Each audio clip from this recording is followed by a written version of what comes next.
हाँ, ईटीएफ्स में भी रिस्क बहुत होते हैं, पर ये रिस्क जो होते हैं वो जिस हिसाब से रिस्क इक्विटी में होता है समवॉट सिमिलर उसी हिसाब का रिस्क होगा आपके ईटीएफ में।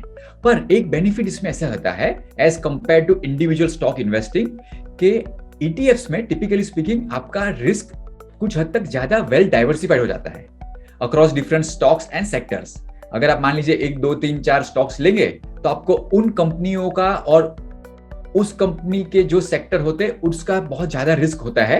अगर वो अच्छे नहीं चले तो आपका पोर्टफोलियो में बहुत हैवी रिस्क हो सकता है, जबकि ईटीएफ में typically speaking well diversified portfolio होता है जिसमें अलग अलग सेक्टर्स और स्टॉक्स होते हैं। तो उस हद तक आपको एक वेल डाइवर्सिफाइड पोर्टफोलियो मिल सकता है।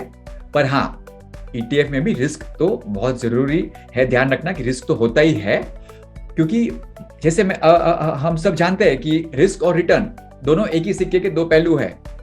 तो जहां पे भी आपको रिटर्न दिखेगा वहां पे रिस्क भी ऑलवेज होगा ही। पर यस, ये नहीं होगा कि आपका पैसा डूब जाएगा, वो एक क्वेश्चन है, वो बहुत ही एग्रेसिव पॉइंट हो गया।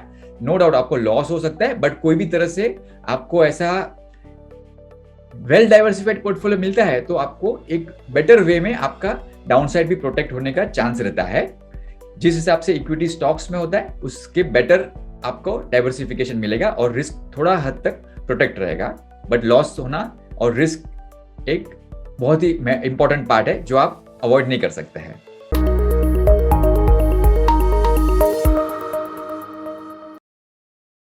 म्यूचुअल फंड निवेश बाजार के जोखिमों के अधीन है।